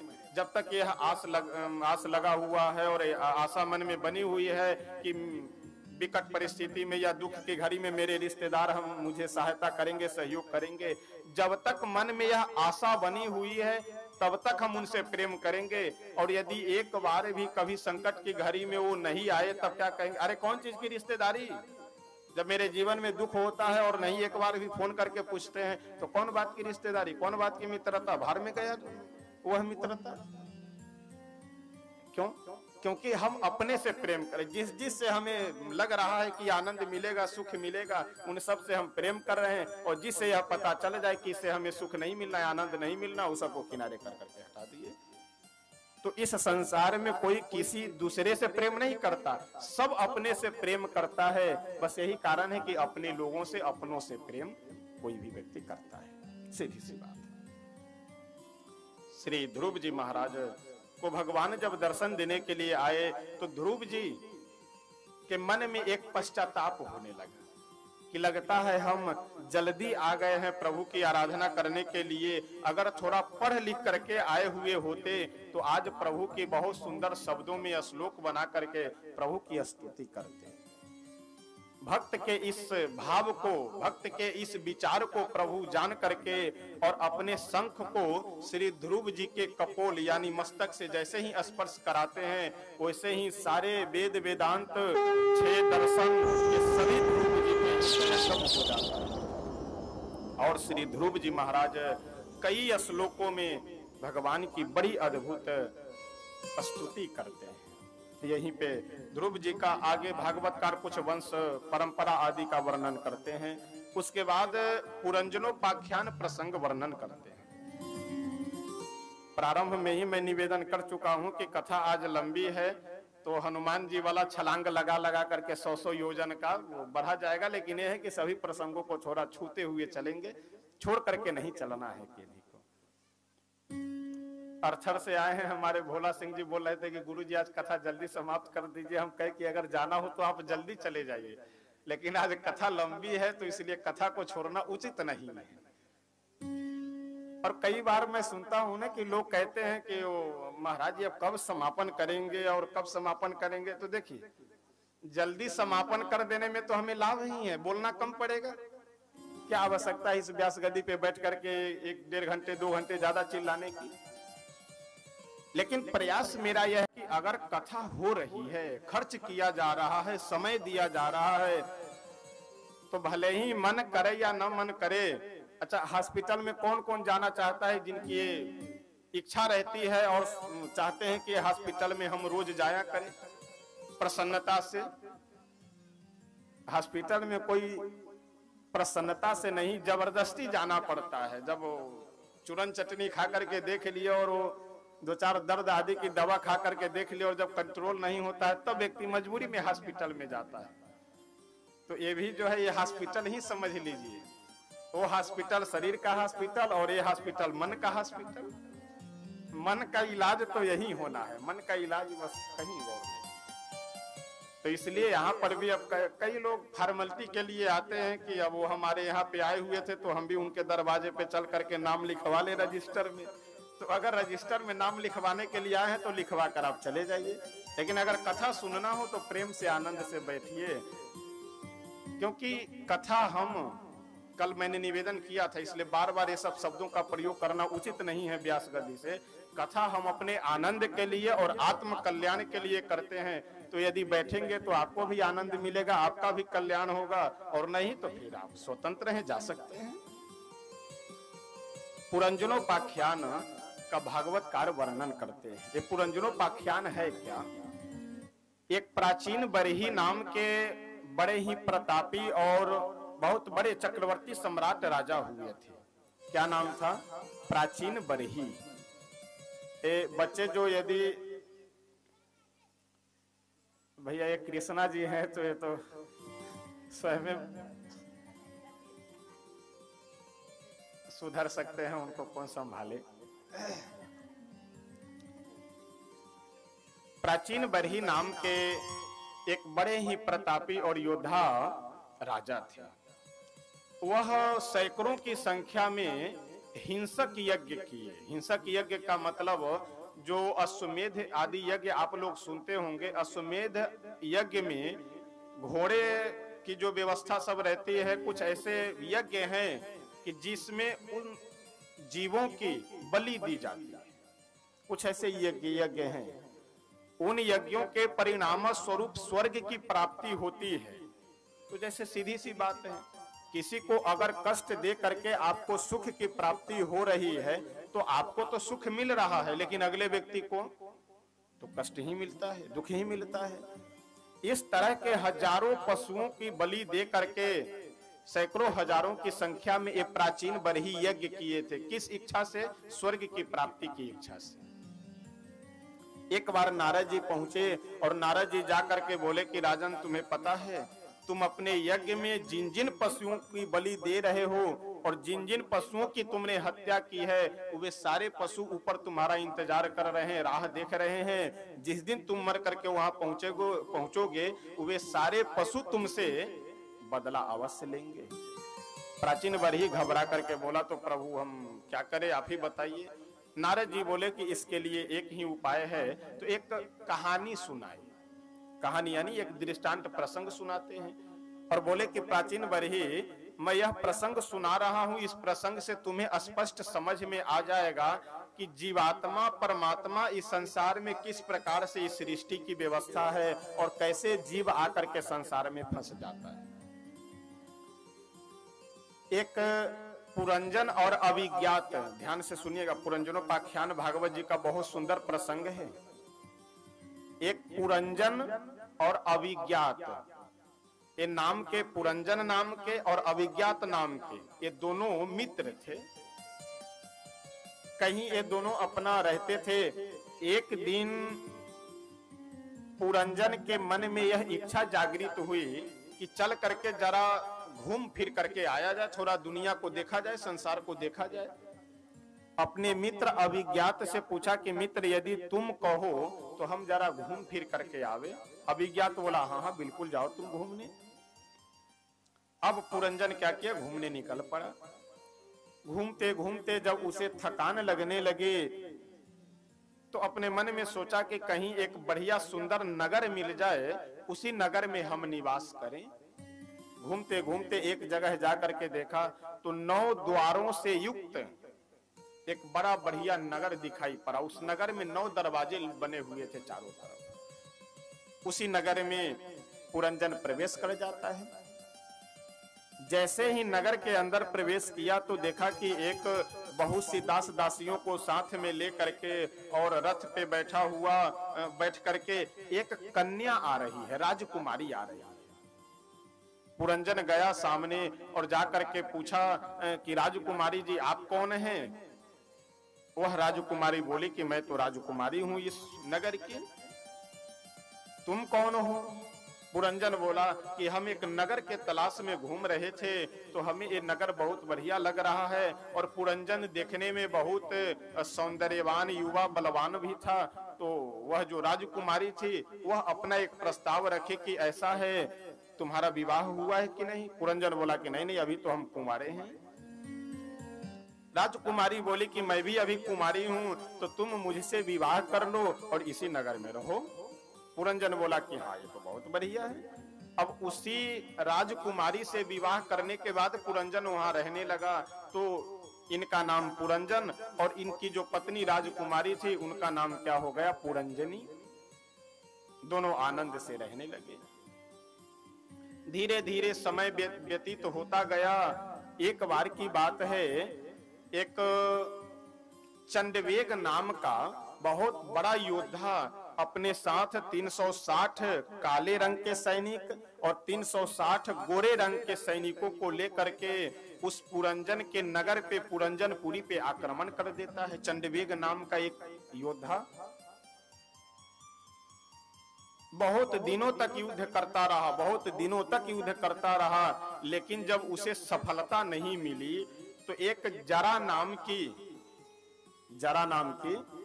एक कन्या थी राजकुमारी, वह आकर के चंडवेग को सहायता की, सहयोग की और जरा के सहयोग से चंडवेग पुरंजन के नगर पे आक्रमण कर करके नगर को समाप्त कर देता है, तहस नहस कर देता है और पुरंजन को भी मार डालता है और पुरंजनी को भी समाप्त कर देता है। उसके बाद पुरंजन, अच्छा स्वाभाविक है, अंते यामति सागते है, अंत में जिस प्रकार की आपकी बुद्धि होगी उसी तरह की गति आगे चल करके आपको मिलेगी। वैसे बात तो व्यंग्यात्मक है, लेकिन एक सज्जन एक बार कह रहे थे कि आजकल जानते हैं कुत्तों की संख्या क्यों अधिक बढ़ रही है? वो हमसे बोले महाराज जी आप जानते हैं कि कुत्तों की संख्या आजकल क्यों बढ़ रही है? क्योंकि अधिकतर घरों में मिलेंगे तो अगर प्रारंभ से ही कुत्तों से प्रेम है, बुढ़ापे में भी उसी से प्रेम रहेगा, तो मरने के बाद मरते समय याद किसकी आएगी? अब जिसकी याद आएगी आप जीवन भर चाहे जितना भजन पूजन करते रहिए, लास्ट में वहीं जाएंगे। अच्छा, हद तो तब हो जाता है कि कई घरों पे लिखा हुआ है कुत्ते से सावधान, कुत्ते से सावधान। तो क्या घर के अंदर केवल कुत्ते रह रहे हैं, आदमी नहीं रह रहे हैं? अच्छा, इस शब्द का यदि आप अर्थ लगाइए तो इसका मतलब अंदर में सब वही हैं, तो आप पहले से सावधान रहिए। देखिए दरवाजे पे सुंदरकांड का लगभग लोग पाठ करते रहते हैं, लेकिन समस्या हम लोगों की यही है कि कोई भी ग्रंथ, रामचरितमानस हो या कथा हो, इन सब को हम लोग केवल पुण्य के लिए उपयोग करते हैं। बस रामचरितमानस का पाठ कर लो, क्यों? क्योंकि हनुमान जी के कृपा से और भगवान के कृपा से बिल्कुल घर में धन धान्य की कोई कमी नहीं होगी। सुंदर कांड का पाठ कर लो, क्यों? क्योंकि हनुमान जी प्रसन्न हो जाएंगे तो जीवन में फिर आनंद ही आनंद रहेगा। समस्या हम लोगों की यही है। लेकिन वास्तव में मैं बार बार यह निवेदन करता हूं कि कथा हो या पाठ हो, इन सबकी परंपरा हमारे ऋषि मुनियों ने इसलिए स्थापित की ताकि इस माध्यम से हम लोग शास्त्र से जुड़े रहे और शास्त्र से जुड़ करके उसमें क्या लिखा हुआ है इसको हम लोग अपने जीवन में धारण करें। 10 मिनट समय तो बड़ी मुश्किल से लोग निकालते हैं, सुबह में निकाले या शाम को पूजा पाठ के लिए, और उस 10 मिनट में भी कम से कम 10 काम करते हैं। और 10 काम या तो करेंगे या तो बता देंगे। अगरबत्ती लेकर ओम जय जगदीश, अरे जल्दी नाश्ता तैयार करो, तन मन धन सब तेरा क्या लागे, मेरे जूता साफ की नहीं, यानी आगे अगरबत्ती, तन मन धन सब तेरा क्या लागे मेरा, लेकिन फिर भी बैग सही करवा रहे हैं, नाश्ता तैयार करवा रहे हैं। अरे कम से कम 10 मिनट ही अगर बैठे हैं तो 10 मिनट छोड़ दीजिए, या तो मत कीजिए, जा करके वही बैग तैयार कीजिए और वो नाश्ता कीजिए और वो जूता मोजा सब चढ़ाइए। क्या मतलब? आधा इधर आधा उधर, इससे कोई मतलब नहीं, कोई लाभ नहीं मिलना है। पुरंजन अंत समय में उसकी मति, उसकी बुद्धि अपने पत्नी में आकर्षित हो गई थी, जिसके कारण अगले जन्म में वह स्त्री बन करके प्रकट होता है। उसका जन्म स्त्री स्वरूप में हुआ, विवाह हो गया। विवाह होने के बाद उसके जो पति थे और स्त्री भी बन करके प्रकट हुई, तो एक राजकुमार से विवाह हुआ। बहुत कम उम्र में ही राजकुमार का शरीर शांत हो जाता है, जिसके कारण अपने पति के साथ पुरंजन जो जाकर के स्त्री बना हुआ है, वह सती होने के लिए यानी स्वयं का प्राण परित्याग करने के लिए तैयार हो जाती है। यह प्रसंग पहुंच गया उधर पुरंजन का। इधर जो अभिज्ञात पुरंजन के मित्र थे, वो पुरंजन के मित्र मन ही मन सोचे कि बहुत दिन हो गया, आज तक पुरंजन की कोई सूचना नहीं मिली, आया नहीं लौट करके। ध्यान लगा करके जब अभिज्ञात देखे तो पता लगा कि वो तो एक सती होने के लिए तैयार है।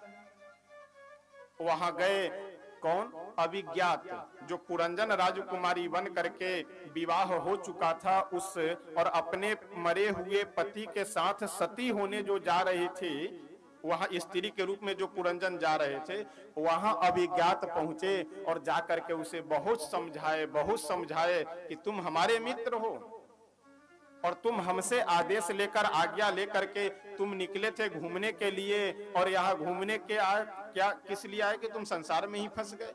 बहुत समझाने बुझाने के बाद तब उसे ज्ञान प्राप्त हुआ कि हाँ, हम तो वास्तव में इनके मित्र थे, आए थे थोड़ा नगर देखने के लिए, संसार देखने के लिए, और यहाँ देखने के आए, यहाँ तो फिर हम फंस ही गए। अच्छा, मनुष्य फंसता भी इसी तरह से। एक युवा, एक नवजुवक लड़का एक बार बोल रहा था कि महाराज जी, आप बार बार कहते हैं कि वृद्धों का सम्मान किया जाए, बड़ों का सम्मान किया जाए, तो युवा भी क्या करे, उसके पास भी समस्या है। हमने कहा कौन सी समस्या है? बोले समस्या अधिकतर ये होती है कि कहीं अगर नौटंकी हो रहा हो, कहीं यदि नाच हो रहा हो, कहीं शादी विवाह ऑर्केस्ट्रा हो रहा हो, तो वहां सब नहीं, लेकिन अधिकतर बूढ़े लोग जाकर के आगे बैठते हैं, बिल्कुल चश्मा बार बार पोंछ करके बार बार साफ करके आगे बैठते हैं। जो नहीं बैठते हैं वो बहुत सम्मान के पात्र है, नहीं चाहिए, लेकिन अधिकतर लोग बैठे, तो युवा भी क्या करे? फंसता व्यक्ति इसी तरह से। पहले मन में सोचा कि कहो गा तो बहुत बढ़िया रहा है, चलो जरा देख करके आते हैं कि कैसे कैसे क्या क्या हो रहा है। बस बैठेंगे नहीं, देख करके तुरंत चले आएंगे। जैसे देखने के लिए वहां पहुंचे तो लगा नाच तो बढ़िया हो रहा है, गा भी बढ़िया रहे हैं, तो 10 मिनट रुक जाते हैं। क्या जाता है, सोना है ही चल करके। 10 मिनट जैसे खड़े हुए तो लगा कि हो तो रहा है कार्यक्रम बढ़िया जो, और बैठे बैठे पैर में दर्द होने लगा, तो लाओ बैठ जा रहे हैं, बस आधा घंटा बैठेंगे, ज्यादा नहीं बैठेंगे। आए थे केवल देखने के लिए और देख करके लौट जाएंगे। 10 मिनट रुके, फिर बैठे, फिर आधे घंटे रुके। उसके बाद जब आधा घंटा समय व्यतीत होगा तो बोला अब समापन हो जाए तभी चले, अब बीच में चलने का क्या मतलब है। समापन करने लगे।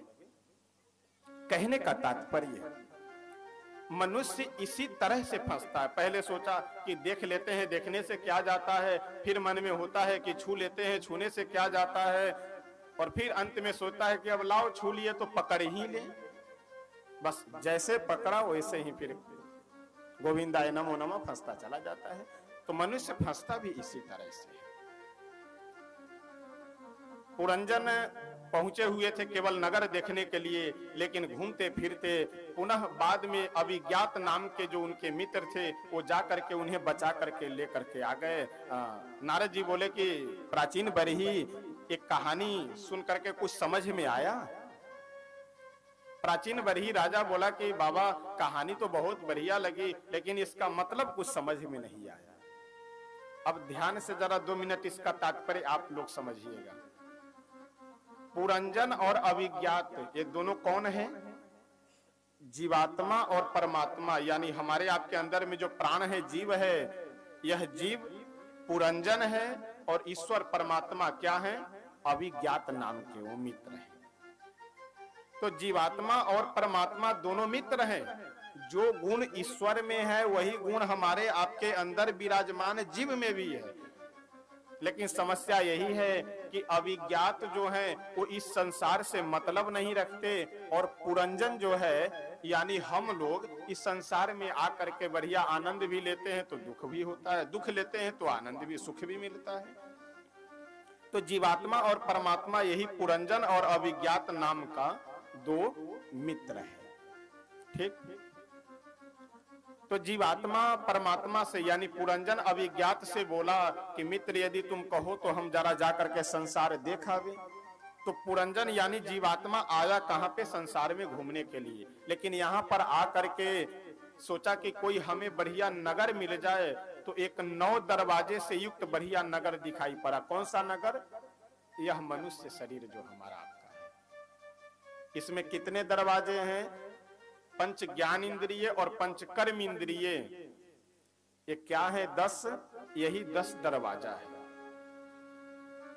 इन्हीं 10 दरवाजे से, इस 10 दरवाजे में एक इंद्रियों को छोड़ करके 9 की गिनती की जाती है मुख्य रूप से।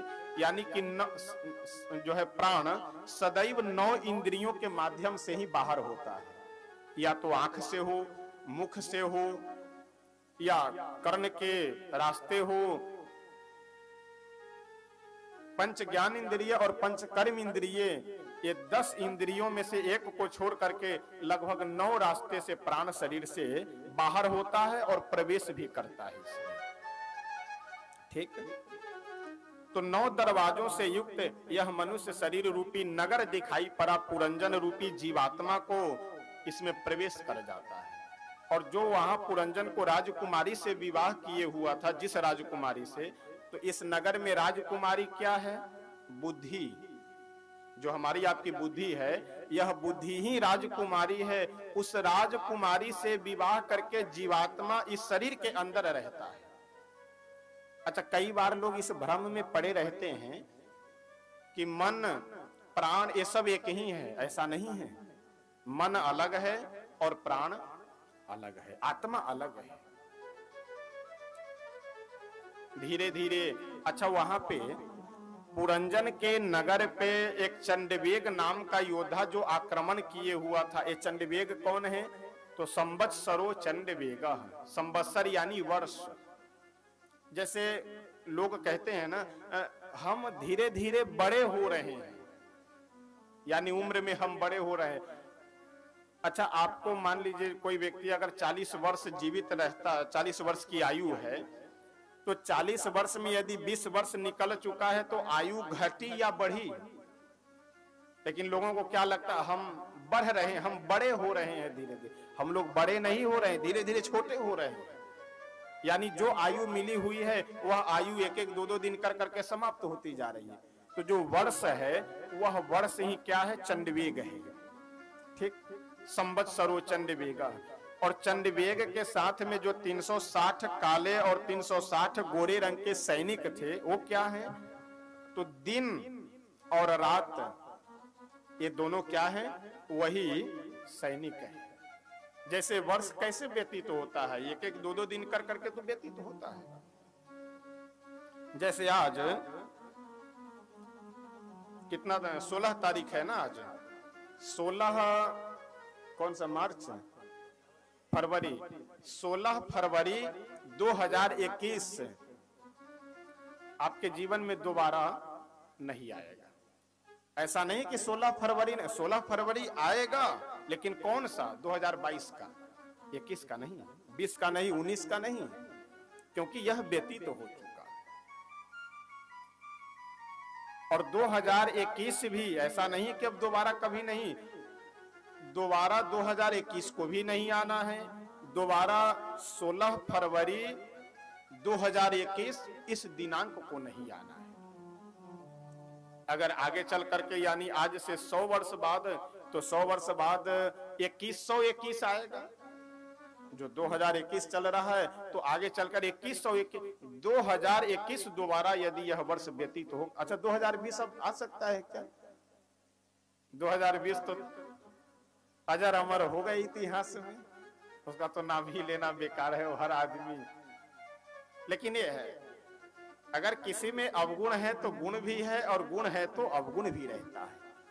कोरोना बहुत अच्छे अच्छे लोगों को औकात में ला करके रख दिया, बहुत अच्छे अच्छे लोगों को रास्ता भी दिखला दिया कि आपको किस रास्ते से चलना है। यानी प्रकृति बिल्कुल मनुष्य को एकदम मच्छर के समान बना दी। तुम चाहे जितना विकास करके रखो, तुम चाहे जितनी बुद्धि का प्रयोग करके रखो, यदि मैं चाह लूं तो बस एक क्षण में सारे स्थिति को, व्यवस्था को मैं बदल सकती हूं। कहने का तात्पर्य, जो आज समय व्यतीत तो हो गया, यह दोबारा हमारे आपके जीवन में नहीं। इसी तरह से एक एक दो दो दिन कर करके समय समाप्त होता चला जाता है। एक बहुत सुंदर प्रसंग है। एक बार एक राजा बड़े धार्मिक प्रवृत्ति के थे। एक संत से सदैव वह प्रश्न किया करते थे। कोई भी महात्मा मिल जाए, कोई भी अच्छे अगर विद्वान दिखाई पड़े तो उनसे प्रश्न करते थे। कितने? 3 प्रश्न। अच्छा, प्रसंग मैं इसलिए सुना रहा हूं कि इस प्रसंग को सुनने के बाद आपकी कई सारी समस्याएं और कई शंकाएं अपने आप दूर हो जाएगी। पहला प्रश्न था कि भगवान एक है या अनेक? अधिकतर लोग यही जंजाल में फंसे रहते हैं, एक है कि अनेक है, तो इनको भजें कि उनका, जिनमें मन लगे उनको भजियो। एक को आप भजे, उसके बाद में फिर रास्ता निर्धारित करेंगे। भगवान एक है या अनेक? दूसरा प्रश्न क्या था? वह रहते कहां है? ध्यान दीजिएगा, पहला प्रश्न यह था राजा का कि भगवान एक है कि अनेक। दूसरा प्रश्न यह कि वह रहते कहां है, और तीसरा प्रश्न यह था कि वो करते क्या है। और हमें लगता है कि इसी 3 प्रश्न में लगभग हम सब लोग उलझे रहते हैं। एक बहुत अच्छे महात्मा मिले, उन महात्मा से भी राजा यही 3 प्रश्न किए। महात्मा जी बोले कि राजन, इन प्रश्नों का उत्तर अकेले सुनना चाहते हो या अपने पूरे मित्र मंडली और रिश्तेदारों के साथ में? राजा बोले कि यदि सबके सामने आप उत्तर दीजिए तो और भी अच्छी बात है। बोले ठीक है, 1 महीने बाद इसका आयोजन रखो। समय देख करके 1 महीने बाद आयोजन रखा जाता है। सभी रिश्तेदारों को, मित्रों को यह निमंत्रण भेज दिया गया कि अमुक तारीख को आपको यहाँ पर उपस्थित होना है, बहुत बड़ा सम्मेलन होना है। समय पे अच्छा, महात्मा जी उस राजा के महल में ही निवास करने लगे, रहने लगे। प्रतिदिन शाम के समय में घूमने के लिए जाते थे नगर से बाहर। तो एक इनके स्वरूप से, इनके चेहरे से मिलता जुलता एक किसान था।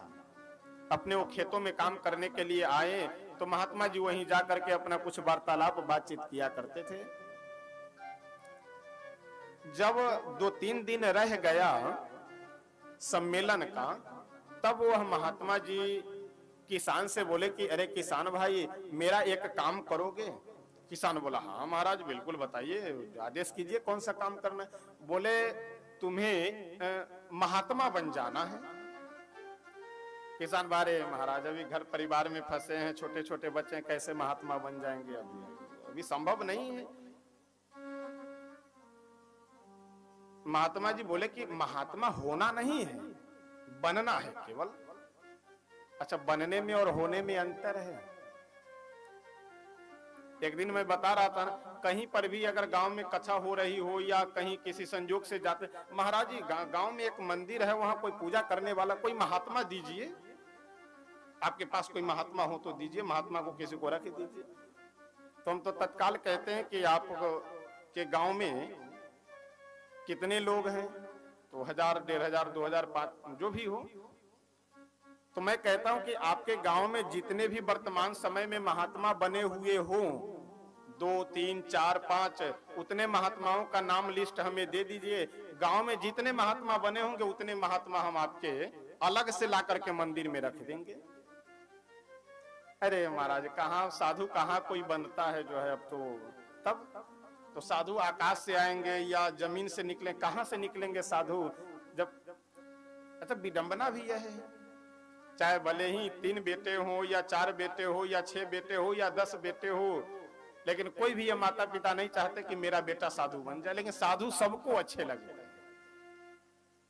देखिए, साधु बनना कोई गलत बात नहीं है। साधु बनना मतलब घर छोड़ देना, परिवार छोड़ देना, विवाह न करना, ये तो एक अपनी परंपरा है, वो अलग का विषय है। लेकिन घर में रहते हुए भी साधु बना जा सकता है।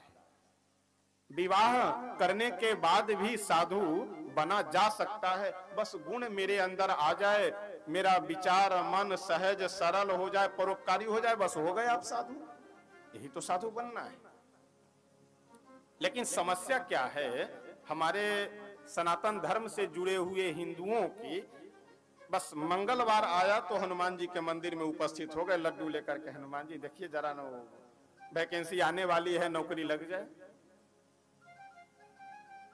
उसके बाद 6 दिनों तक हनुमान जी जल पिए कि नहीं, और लगता है कि शायद मंदिर छोड़ करके हनुमान जी भाग गए। मंगलवार के दिन आते हैं, बाकी चले जाते हैं। सोमवार के दिन केवल शंकर भगवान अपने मंदिर में आते हैं, उसके बाद चले जाते हैं, भाग जाते हैं कैलाश पर्वत पे।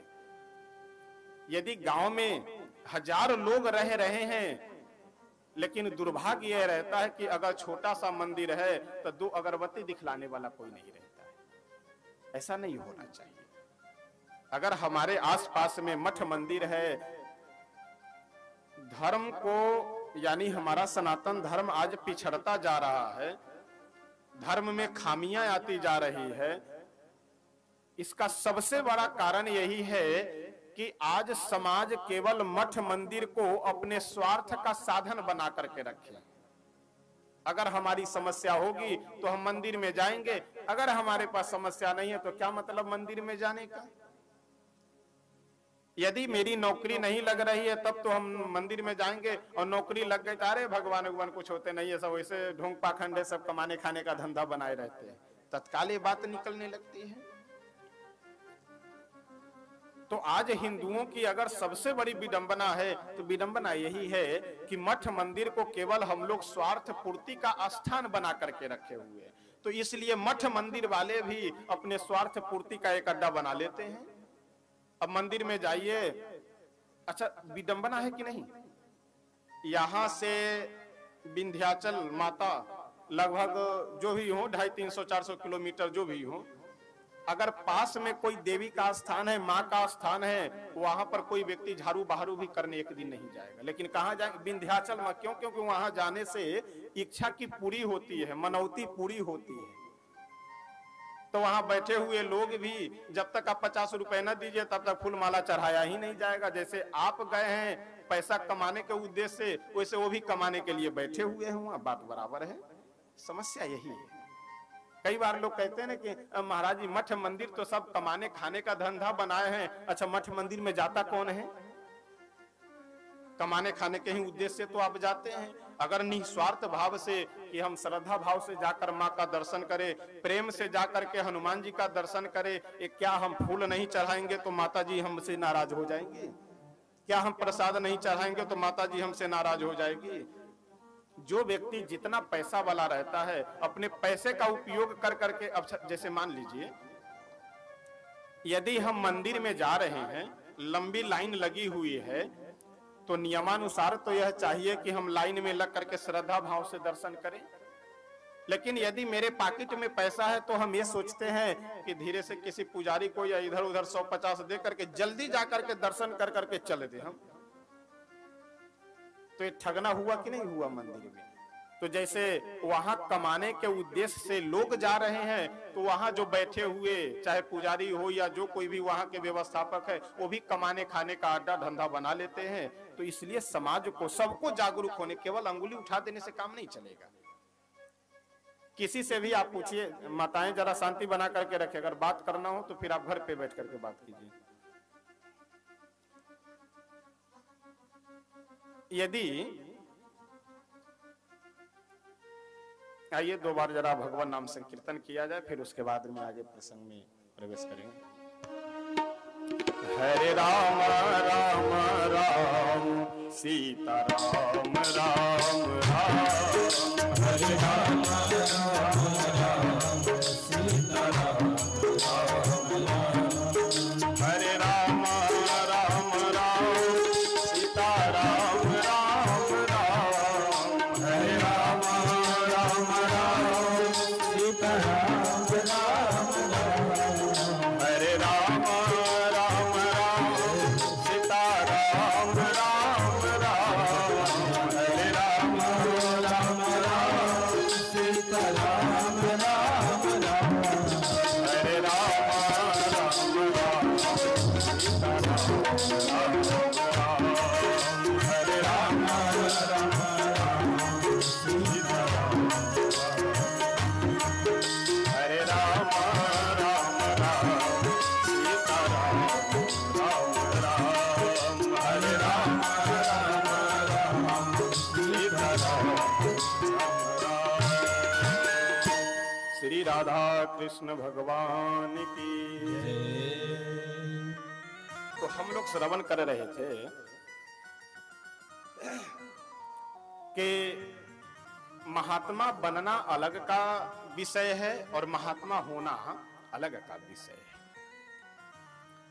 महात्मा जी बोले कि चिंता मत करो, एक दिन के लिए केवल तुम्हें महात्मा बनना है, साधु बनना है, उसके बाद फिर तुम जैसे हो वैसे रहना, और केवल तुम्हें एक वाक्य बोल देना है। वाक्य यह है कि राजा जब तुमसे प्रश्न करें तो उस समय केवल इतना कह देना है कि अरे महाराज, ये छोटे मोटे प्रश्न आप हमसे क्या कह रहे हैं, इस प्रश्न का उत्तर तो मेरा यह किसान दे सकता है, केवल तुम्हें इतना बोल देना है। बोले ठीक है। अच्छा, महात्मा जी से स्वरूप चेहरा मिलता जुलता था, तो इसलिए जो स्वरूप यानी जो वेशभूषा महात्मा जी धारण किए थे, वह वेशभूषा आज किसान धारण कर लिया, और जो किसान का वेशभूषा था वह वेश महात्मा जी धारण कर लिया। ध्यान दीजिएगा, सुबह में दरबार में सभी दूर दूर से रिश्तेदार और जो भी हित मित्र लोग थे, ये सभी उपस्थित हुए।